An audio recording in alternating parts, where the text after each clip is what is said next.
নির্ধারিত করো, তুমি কোনোদিন ধর্ষিতা হবে না, লজ্জিত হবে না, লাঞ্ছিত হবে না।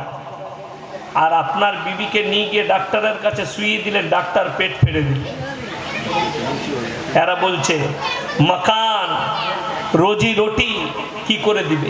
আমাদের অনেক মুসলমানদেরও চিন্তাধারা, মৌলবীরা জানে না, এরা 4টা 5টা 6টা করে বাচ্চা নেয়। মৌলবীদের জ্ঞান নাই বে, এরা স্কুলে যায়নি। তুমি কেমন স্কুলে গেছো বলে দিচ্ছি। 38 বছর বয়সে চাকরি পেয়েছে, 40 বছর বয়সে আপনার বিয়ে করেছে, 43 বছর বয়সে ছেলে হয়েছে। 2 বছর পরে উলুবেড়িয়া বাজারে ইয়াসিন হুজুরের সঙ্গে দেখা। আসসালামু আলাইকুম হুজুর, ভালো আছেন? জি। তুমি কেমন আছো? ভালো। বিয়ে শাদী হলো ভাই? জি হয়েছে, একটা ছেলে হয়েছে। আর লিবে না? না, আর একটাই ছেলেকে ইঞ্জিনিয়ার করব। লিবি নাকি? তোর তো আর হবে না, 45-এর পরে গোডাউন খালি। ওই জন্যে প্রত্যেকটা নবীর সুন্নত সবাই পালন করবো, জোরে বলুন ইনশাআল্লাহ। সেই সুন্নতটা, প্রত্যেকটা নবীর সুন্নত এটা একটা সুন্নত, সেটা হচ্ছে উপযুক্ত বয়সে নিকাহ করা। উপযুক্ত বয়সে নিকাহ করা আপনার, এটা হচ্ছে ইসলাম।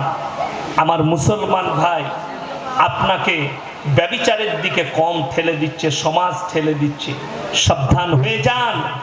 আপনাকে বলছে বাচ্চা দিও না। আমি বলে দিচ্ছি ওই অন্ধভক্ত দিকে যারা বলছে, जो लोग कह रहे हैं कि मुसलमान 5-5 बच्चा ले लेंगे तो मकान, रोजी रोटी, मकान कहां से सरकार देगी। अगर तुम्हारा ये सोच हमारे बाप दादाओं ने अगर पहले ले लेता तो तू भी दुनिया में नहीं आती। এই ভাবনাটা যদি আমাদের বাপ দাদারা নিত, আমরা কেউ দুনিয়াতে আসতাম? যদি এই ভাবনা হযরতে আদম আলাইহিস সালাতু ওয়াস সালাম আর তার সন্তানরা নিত, দুনিয়াতে আর এই জায়গায় পৌঁছাতো না। না हमारे मोदी जी आते, ना जोगी जी, ना हम आते, ना तुम आते, कोई भी नहीं आता अगर हमारे पूर्वज ने यही फैसला ले लेता। बड़ी दुख की बात है, सोच और समझ कर बात करो, क्योंकि আমার আল্লাহ জানেন দুনিয়াতে পৃথিবীতে কতগুলো মানুষ থাকবে, কতগুলো মানুষ আসবে আর যাবে। শুনেলেন কিয়ামতের পূর্বে মানুষের আয়ু কমে যাবে। এখন কিন্তু 50-60-এর বেশি মানুষ পার হচ্ছে না, ঠিক বলছি না ভুল বলছি? 80-র কোটা খুব কম, 60, 62, 65 এর মধ্যেই মারা যাচ্ছে। বিসমিল্লাহ। যত আধুনিক আসবে তত গন্ডগোলে পড়বেন। ওই জন্য আমি আল্লাহর কাছে দোয়া করি, আল্লাহ ফিতনার যুগের আগে তুমি তোমার পেয়ারা করে নিও। সবাই দোয়া করবেন। দাজ্জালের যুগ আসবে, তখন আমাদের সন্তানদের হাল কি হবে আল্লাহ ছাড়া কেউ জানে না। এখন বলে দিই, বর্তমান আপনার উলুবেড়িয়া সাব ডিভিশনে খুঁজে নেবেন, এমনও ছেলে আছে লোকের বউকে নিয়ে পালিয়ে এসে সমাজে বাস করছে। তার প্রথম কাজ স্বামী তালাক দেয়নি, ইদ্যত পালন করেনি, সেই মেয়েকে নিয়ে জিনার অবস্থায় আছে, ঘর করছে। আমি পশ্চিম বাংলায় জেলার নাম করব না, একটা ব্যক্তি মুসলমানদের 2 বোনকে নিয়ে একসাথে ঘর করছে, যেটা শরীয়ত সম্মত একদম চরম হারাম। জিনা ছাড়া কিচ্ছু হবে না। যারা যুবক আছো তারা শুনে যাও, আমাদের সমাজের যুবকরা একটা কথা বার করেছে, কি সালি না আদি ঘরবালি, বলে না অনেক ছেলেরা, সালি আদি ঘরবালি। এটা যে কত বড় পাপের কথা তা সীমার এখানে। শুনেলেন, কেউ যদি নিজের শালীর সঙ্গে শারীরিক সম্পর্ক করে ফেলে তার স্ত্রী হারাম হয়ে যাবে, অটোমেটিকলি তালাক পড়ে যাবে তার স্ত্রীর প্রতি। তখন যদি দুজনকেই রাখে, দুটোই হারাম। যে বাচ্চা জন্মগ্রহণ করবে ওগুলো হারাম আওলাদ জন্মগ্রহণ করবে। এটা আর পৃথিবীতে কোথাও পাবেন না, একমাত্র ইসলামে আছে। ইদ্যত পালন এই জন্য রাখা হয়েছে 4 মাস 10 দিন। স্বামী মারা যাওয়ার পরে, স্ত্রীকে তালাক দেওয়ার পরে 4 মাস 10 দিন। আমেরিকা, লন্ডন, ব্রিটেন, জাপান, জার্মানির বৈজ্ঞানিকরা, সায়েন্টিস্টরা এটার উপরে গবেষণা করেছে। কেন ইসলামে বলা হয়েছে 4 মাস 10 দিন বাপের ঘরে ইদ্যত পালন করার পরে বিবাহ করবে। শুনেলেন, শর্টকাটে বুঝিয়ে দিচ্ছি। আমাদের দেশে যখন কোনো থানায় অভিযোগ হয়, দেখবেন একটা মেয়ে সম্পর্ক করেছে প্রেমের, দিয়ে একটা ছেলের সঙ্গে রিলেশনশিপে আছে, শারীরিক সম্পর্ক করছে, ছেলেটা তার শর্ত পূরণ করলো না, মেয়েটা 2 মাস পরে ছেলেটার নামে কেস করলো, করে না কেস করে দিল থানায়। এরপর থানার কাছে প্রুফ লাগবে, সেটা 1 নম্বর হচ্ছে মেডিকেল রিপোর্ট। মেয়েটার মেডিকেল চেকআপ হবে। সেই চেকআপটা কি? মেডিকেল চেকআপটা হবে যে ওই মেয়েটা সঙ্গে এর শারীরিক সম্বন্ধ হয়েছে কিনা, তার স্ত্রী জরায়ুর লালা লিলে ধরা পড়ে যায় ল্যাবেতে পরীক্ষা করলে। ইসলাম বলছে যে 3 মাস পর্যন্ত, বৈজ্ঞানিকরাও বলছে 3 মাস পর্যন্ত স্ত্রী জরায়ুতে ওই ভ্রূণটা থেকে যায়। যখন 4 মাস হয়ে যায়, 4টা ইদ্যত, 3টে ইদ্যত পেরিয়ে যায়, 3 হায়েজ পেরিয়ে যায়, তখন আর ভ্রূণটা থাকার সম্ভাবনা নেই, বাচ্চাটা কমিউনিকেশন হবে না। তখন জানতে হবে তুমি বিয়ে করলে, ইদ্যতের পরে বিয়ে করলে হালাল বাচ্চা হবে, তোমারই বাচ্চা হবে, কমিউনিকেশন বাচ্চার কোনো রাস্তা থাকবে না। জোরে বলুন সুবহানাল্লাহ। ইসলাম কতটা সেফটি বলে। ইমাম আবু হানিফা রাহিমাহুল্লাহর কাছে একদল মহিলা এসে বাইরে দাঁড়িয়েছে। ইমাম আবু হানিফা রহমতুল্লাহ আলাইহি বললেন, দেখো তারা কি বলছে। বলে মেয়েরা একটা প্রশ্ন নিয়ে এসছে। বুঝে কি? একটা ছেলে একের অধিক বিবাহ করতে পারে, একটা মেয়ে পাবে না কেন? কথাটা বুঝতে পেরেছেন না? পারেন? একটা মেয়ে পাবে না কেন? এই প্রশ্ন। আচ্ছা, প্রশ্নটা কঠিন না সহজ? কেউ আছেন উত্তর দিতে পারবেন? চলবে না। ইমাম আবু হানিফা রাহিমাহুল্লাহ তিনি বললেন, তোমরা কালকে আসবে আমার কাছে এই উত্তর নিতে। মেয়েরা ফিরে চলে গেল, কালকে আসবে তারা। বাড়িতে এসে ইমাম আবু হানিফা রাহিমাহুল্লাহ খানা আর মুখের মধ্যে রুচি হচ্ছে, টেনশনে পড়ে গেছে। ইয়ার উত্তর কি হবে? উত্তর কি দেবো? সেই যুগে কি যুগ? সেই যুগে মেডিকেল চেকআপ নেই, কিছুই নেই, সায়েন্স নেই, কিছুই নেই, কি করে উত্তর দিবে? তিনার মেয়ে জিজ্ঞেস করলে, আব্বাজি আপনি এত পেরেশান কেন? বললে মেয়েরা একটা প্রশ্ন করেছে, বললে কালকে আমার কাছে পাঠিয়ে দিবেন, আমি উত্তর দেব। সমস্ত মেয়েরা যখন সকালে এসছে, বললে তোমরা আমার মেয়ের কাছে আমার বাড়িতে চলে যাও। মেয়েরা এসে পৌঁছেছে বাড়িতে। ইমাম আবু হানিফা রাহিমাহুল্লাহকে জিজ্ঞেস করলেন যে তোমার মেয়ে উত্তর দিতে পারবে, চলে যাও। তার মেয়ের কাছে পৌঁছানোর পরে ইমাম আবু হানিফা রাহিমাহুল্লাহর মেয়ে বলল যে তোমরা এক কাজ করো, প্রত্যেকটা নারী তোমাদের স্তন থেকে 1 কাটোরা করে 1 বাটি করে দুধ বার করো। সবাই দুধ বার করে এনে একটা পাত্রের মধ্যে বললে সবাই ঢেলে দাও। ঢেলে দিল। বলে সবাই নিজের দুধ বার করে নাও। তারা বললে, হে বোকা মেয়ে, এই দুধগুলো তো মিশে গেছে, বার করব কি করে? বলে এ মূর্খর দলেরা, শোনো, তোমরা যে দাবি নিয়ে এসছো, একটা স্বামী 2টো মেয়ে বিবি রাখতে পাবে, একটা মেয়ে কেন 2টো পুরুষ রাখতে পাবে না? এই জন্যই কমিউনিকেশন বাচ্চা হবে, বাচ্চাটা ধরা পড়বে না এই যুগে যে বাচ্চাটা ওয়ার না এক। জোরে বলুন না সুবহানাল্লাহ। ওই জন্যে একটা পুরুষ 2টো বিবি রাখতে পারে, এর সঙ্গে মিলামিশা করলে বুঝতে পারা যাবে ওই বাচ্চাটা এরই। এর সঙ্গে মিলামিশা করলে স্ত্রী বুঝতে পারবে আমার এই স্বামীর বাচ্চা এটা। কিন্তু একটা স্ত্রী যদি হয়, 2টো স্বামী হয়, সহজে বোঝা যাবে না ছেলেটা কার। ওই জন্য আমাদের সমাজে এটার নাম হচ্ছে ত্রিকোণ প্রেম। 1 মালি 2 ফুল, একজনকে মার্ডার হতে হবে ত্রিকোণ প্রেমে। ইসলাম এত সুন্দর, জোরে বলুন সুবহানাল্লাহ। আমরা যদিও যারা দাবি করছে মুসলমান 4 বিবিয়া রাখতে হ্যাঁ, আমরা 4টা বিবি রেখে যাচ্ছা, বলুন কেউ যদি নিকাহ করে হালাল তরিকায় 4টা বিয়ে রাখে গুনাহ? কথা বলে না, গুনাহ না। কিন্তু বিনা বিয়েতে মেয়ে রাখলে সেটা কি গুনাহ? শুধু লয়, গুনাহটা ইসলামে। বাকি বদ্দিনদের জন্য আমি কথা বলে দিই, সেগুলো হচ্ছে ব্যভিচার করা, ধর্ষণকারী, পতিতালয়। আপনাকে দেখিয়ে দেবো আমাদের দেশে, আমি নাম করব না, ফিল্মি দুনিয়া যতগুলো আছে, বলিউড, টলিউড, হলিউড যা আছে, এরা কবে কার সাথে শোয়, কার সঙ্গে কে বিয়ে করে কেউ জানে। ঠিক বললাম না ভুল বললাম? আপনারা গুনে নিবেন, আমি বলবো না।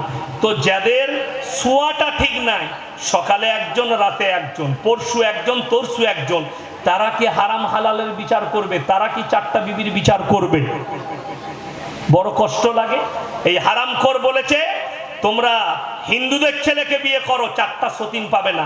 ওকে আমি বলছি শোন, তোর বউ বিটিকে তোর বোন থাকলে আমার সাথে বিয়ে দে, দেওরের সাথে আর ভাসুরের সাথে শুতে হবে না। আমি বলে দিই, এরপর গায়ে লাগবে কথাটা। এখনই যদি আমি ওকে বলছি, আমি হিন্দু ভাইদিকে বলিনি, যে বলেছে তাকে বলছি যে তোর বোনের সাথে আমার বিয়ে দে, দেওরের সাথে আর ভাসুরের সাথে শুতে হবে না, দেওরের পায়ে তেল দিতে হবে না, ভাসুরের পায়ে তেল দিতে হবে না। ইসলামে এগুলো আছে? কথা বলে না। দেওরের পায়ে তেল দিতে পাবে না। দেওর পর্দা, ভাসুর পর্দা, পর্দা করতে হয়, নন্দায় পর্দা। আর ভাসুরের পায়ে তেল দিতে গেলে কি হবে সেটা তুই বুঝেলে, আমি আর বলবো না। समझदारों के लिए इशारा काफी है। হারামখোর আমাকে বলছে হিন্দু বোন তুমি আমাদিকে বিয়ে করো, তোমার ঠিক হয়ে যাবে। আবে যে পুকুরে হাগিস সেই পুকুরে গা ধুসবে, আমাকে কি পবিত্রতা শিখাবি? আমি বললি গায়ে লাগবে কথাগুলো, কিন্তু আমি বলে যাচ্ছি কেউ কোনো ধর্মকে গাল দিবেন না, দেবদেবীকে। আমি ওকে পার্সোনালি বলছি, আমার এই কথাটা কোনো হিন্দু ভাই, দলিত ভাই গায়ে নিবেন না। আমি যে পার্সোনালি বলেছে ওই হারামখোরকে আমি পার্সোনালি বলছি। সাবধানে কথা বলবে, মেপে কথা বলবে। তাহলে শোনো, আমার কাছে 100টা হিন্দু ভাই মা বোন ওয়েটিং এ আছে, জোরে বলুন সুবহানাল্লাহ। ওয়েটিং এ আছে, আর কিছু বলবো না, তারা ওয়েটিং এ আছে। ইসলামকে এত পছন্দ করেছে আমাকে, আমি কারুর ধর্মে আমার 24,000 জলসা ছুটছে, একটা যদি বার করে দেন কারুর দেবদেবীকে গালি দিয়েছি তার জুতোর মালা পরে আমি স্টেজে ক্ষমা চাই, একটা বার করেন না। কিন্তু আমি মুসলমানকে বলি তোমার দুর্গা পূজায় যাওয়া যাবে না, বিশ্বকর্মায় যাওয়া যাবে না, পুজোর প্রসাদ খাওয়া যাবে না। আমি বলতেই পারি হারামটা আমার কমকে বুঝাতে হবে, হালালটা আমার কমকে বুঝাতে হবে, কিন্তু কারুর দেবদেবীকে গালি দিও না। আমাকে মেদিনীপুরে 8 মাস আগে গড়বেতায় একটা ছেলে প্রশ্ন লিখে দিয়ে পাঠিয়েছে, কি জানেন? যে হুজুর একটু শিবলিঙ্গ নিয়ে আলোচনা করবেন। আমি বললাম ওই সব নিয়ে আমি পড়াশোনা করিনি, ওই নিয়ে আলোচনা করলে আমার ভুল হবে, একজনকে আঘাত দেওয়া হবে। যদি বলিস তোর লিঙ্গ নিয়ে আলোচনা করতে পারবো, কি করে মুসলমানি দিবি, কি করে কাটবি, সুন্নত তরিকা কি, কিভাবে পানি নিবি, কিভাবে ইস্তেঞ্জা করবি, ওটা আমি বলে দিতে পারবো। কিন্তু একটা অমুসলিম ভাইদের জন্য, শিবের জন্য আমি বলতে পারবো না। আমি বললে ভুল বলবো, অমুসলিম ভাইরা কষ্ট পাবে। ইসলাম নিষেধ করেছে, আর কষ্ট পেলে তারা আমার আল্লাহকে গালি দিলে আমি অপরাধী হয়ে যাব। ওই জন্য কোরআনে আর একটা ভাষা শুনেলেন মুমিনদের আখলাক, ওয়াইদা খাতাবাহুমুল জাহিলুনা ক্বালু সালামা। তোমরা মূর্খদের সঙ্গে তর্ক বিতর্ক করো না। অশিক্ষিত মূর্খ যারা, ইসলাম সম্পর্কে জ্ঞান নেই, কোরআন সম্পর্কে জ্ঞান নেই, রোজা সম্পর্কে জ্ঞান নেই, দিন সম্পর্কে জ্ঞান নেই, তাদের সঙ্গে তোমরা তর্ক বিতর্ক করো না। ইসলাম নিষেধ করেছে। যেমন নূপুর শর্মা নবীজি সম্পর্কে বলেছিল না? বলেনি? বলেছে। শুনেলেন? ভারত হচ্ছে হিন্দুস্তান, এখানের কথা নয়। যদি ইসলামী রাষ্ট্র হয়, কি রাষ্ট্র বললাম? ইসলামিক রাষ্ট্র হয়, আর সেখানে যদি কেউ আল্লাহ বিরোধী রসুলকে গালি দেয়, কোরআনকে গালি দেয়, আল্লাহকে গালি দেয়, তার জন্য একটাই ফতোয়া দাঁড়াবে, তাকে হত্যা করে দেওয়া। কিন্তু এটা হিন্দুস্তান। শুনেলেন? আমার নবীকে নূপুর শর্মা গালি দিয়েছে। আচ্ছা, আপনাদের এখানে কুকুর কামড়ালে কুকুরকে কামড়ান তো? কামড়ানো যাবে? কামড়ালে আপনিও কুকুর হয়ে যাবে। কুকুর কামড়ালে ভ্যাকসিন মারতে হয়। তো নূপুর শর্মার ভ্যাকসিন হচ্ছে আমাদের মতো হুজুররা, মৌলবীরা, ওর ভ্যাকসিন। আমি অনেক ভ্যাকসিন দিয়েছি, অসুবিধা নেই। তো আমার মুসলমান ভাই, আপনারা দোয়া করবেন আমার জন্যে, আর প্রতিবাদ করবেন ভাষার দ্বারা, দুয়ার দ্বারা, হিংসার দ্বারা নয়। আমি একটা জলসাই বলেছি, 5 লাই আন্দোলন হয়েছিল নূপুর শর্মার বিরুদ্ধে। পার্টি অফিস ভাঙচুর করেছে, দোকান ভাঙচুর করেছে। এই যারা ভাঙচুর করেছে এরা আমার নবীর উম্মত হতে পারে না, এটা ইসলাম স্বীকৃতি দেয় না। তোমাকে ভাষার দ্বারা প্রতিবাদ করতে হবে, তোমাকে দোয়ার দ্বারা প্রতিবাদ করতে হবে। আমি দোয়া করেছি, আল্লাহ নূপুর শর্মার তকদিরে যদি ঈমান থাকে, ঈমান দান করো, তা না হলে পৃথিবীর মানচিত্র থেকে মুছে দাও। বলুন আমিন। এর থেকে বড় হাতিয়ার আর কিছু নেই, আছে? নেই, কোনো অসুবিধা নেই। ওই জন্যে প্রত্যেকটা আমার দেশের দলিত, আদিবাসী, হিন্দু সকল ভাইয়ের জন্য দোয়া করব, আল্লাহ সকলকে যেন হিদায়েত প্রাপ্ত করে। জোরে বলুন আমিন। আল্লাহ আমাদের সকলকে কবুল করুক, জলসাকে কবুল করে লেখ, আজকের প্রোগ্রামকে আল্লাহ কবুল করুক। হায়াত বাকি তো মুলাকাত বাকি। দেখুন, আমাকে যারা দাওয়াত দিবেন, আমি কিন্তু মাদ্রাসার ক্লাস করি, মাদ্রাসাওয়ালা সকলে জানে। আমি এখান থেকে যাব, আমি বিছানায় যেতে পারবো না, বাড়িতে গিয়ে মাদ্রাসায় উঠবো, ফজর পড়বো, ক্লাসে বসবো, তারপরে 10টায় ছুটি হলে বাড়িতে গিয়ে গোসল করে খানা খেয়ে তারপরে একটু আরাম করি, তারপরে আমার জলসায় বেরোনো হয় আসরের পরে, না হলে জোহরের পরে ক্লাস করে। আমি মাদ্রাসাওয়ালা, আমার যদি 3 ঘন্টা বায়ান শুনতে চান, 2.5 ঘন্টা বায়ান শুনতে চান, আমাকে যত আগে চাপাবেন তত এই দিকে টেনে দেব, কিন্তু 12টার পরে চাপালে আমাকে বেশিক্ষণ পাবেন না, যেহেতু মাদ্রাসায় ফজরের আগে আমাকে হাজিরি দিতে হবে। ওই জন্যে আপনারা আমার জন্য দোয়া রাখবেন। হায়াত বাকি তো মুলাকাত বাকি। ইনশাল্লাহ লাস্টে খালি একটা ওয়াদা করুন, আমরা 5 ওয়াক্তের নামাজ কেউ ছাড়বো না। জোরে বলুন ইনশাল্লাহ। 5 ওয়াক্তের নামাজ কেউ ছাড়বেন না। সন্তানদিকে সুশিক্ষা দেন, কুশিক্ষা নয়। নিজের আত্মীয়কে ভালো ব্যবহার করুন, আত্মীয় স্বজনের সঙ্গে ভালো ব্যবহার। নিজের যারা পরিবার আছে তাদেরকে সুশিক্ষা দেন। সবাই নিজেদের বাচ্চাদিকে মসজিদে পাঠাবেন সকালে তালিম নিতে। জোরে বলুন ইনশাল্লাহ। দিনী শিক্ষা দেন। দেখুন, বাংলা মানে কোরআন বেরিয়েছে না বেরোয়নি? কথা বলেন, বের হয়েছে। বাংলা মানা করে কোরআন কিনে বড় বড় আলেমের লেখা ভালো ভালো বই বাড়িতে রাখেন, পরিবারের হাতে দেন, সন্তানের হাতে দেন। এগুলো পড়ো, দিনী ইলম হাসিল করো, হারাম হালাল থেকে বাঁচো। আমি এই কয়েকটা ছেলে এদিকে পেরিয়ে গেল, ওই যে একটা আছে হিরো, ওই দেখো একটা হিরো, চুলের ডিজাইনগুলো দেখছেন মনে হচ্ছে হানি সিং। এ বাবা, এরকম চুল কাটো না, ঠিক আছে? কাটো না। আমাদের সঙ্গে অনেক ছেলেরা সেলফি নেয়, হুজুর সেলফি তুলবো, ফটো তুলো, মহব্বত করো। যদি হুজুরকে মহব্বত করে আমাকে, আমার বায়ান শুনে, কিন্তু চুল কাটে হারাম করে হানি সিং এর মতো, এটা করো না।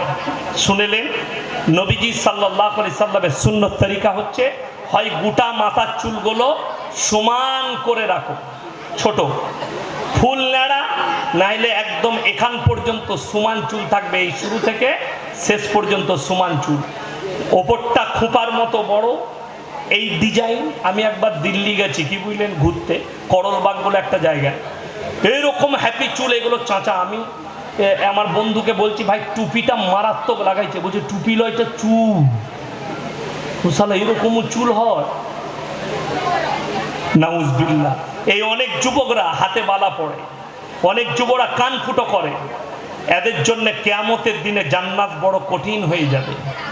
যারা মেয়ের মতো রূপ ধারণ করে, মহিলার মতো, আল্লাহ কিয়ামতের দিনে তাদেরকে বলবে মহিলা হয়ে দেখাও। তারা যখন সক্ষম থাকবে না, তাদেরকে জাহান্নামে যেতে হবে।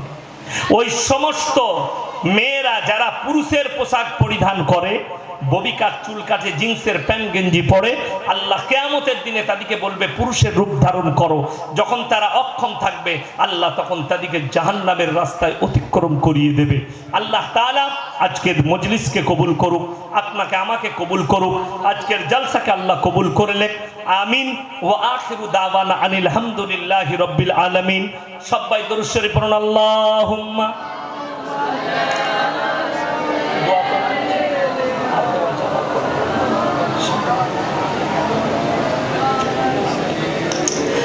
যারা দাঁড়িয়ে আছে তারা একটু বসে যান আদবের সঙ্গে। রব্বানা আতিনা ফিদ দুনিয়া হাসানা ওয়া ফিল আখিরাতি হাসানা ওয়া কিনা আযাবান্নার। রব্বানা লা তুযিগ কুলুবানা বা'দা ইদ হাদাইতানা ওয়া হাব লানা মিন লাদুনকা রাহমা ইন্নাকা আনতাল ওয়াহ্হাব। রব্বানা ইগফির লানা ওয়া লিইখওয়ানিনা আল্লাযীনা সাবাকুনা বিল ঈমান ওয়া লা তাজআল ফী কুলুবিনা গিল্লাল লিল লাযীনা আমানু রব্বানা ইন্নাকা রাউফুর রাহিম। ইয়া আল্লাহ আমরা গুনাহগার, খাতাকার, বদকার, সিয়াকার, আমাদের গুনাহকে মাফ করে দাও, খাতাকে দারগুজার করে দাও। আমাদের সকলকে তুমি পরেজগার, মুত্তাকি, দিনদার বানিয়ে দাও, তোমার দিনের প্রতি পরিচালিত করে নাও। ওগো আল্লাহ, আজকের এই মজমায় যে সমস্ত ভাইয়েরা, মায়েরা, বোনেরা আমরা হাত তুলেছি, আমাদের হাত তোলার পূর্বে বিগত জীবনের সমস্ত সাগীরা কবিরা, জাহিরি বাতিনি, দিনের দিবালয়, রাতের অন্ধকারে জেনে অজেনে যত পাপ করেছি সব তুমি ক্ষমা করে দাও। আমাদের পূর্বপুরুষ যারা দুনিয়া থেকে চলে গেছে তাদের কবরের দিকে জান্নাতুল ফিরদৌসের দরজা খুলে দাও।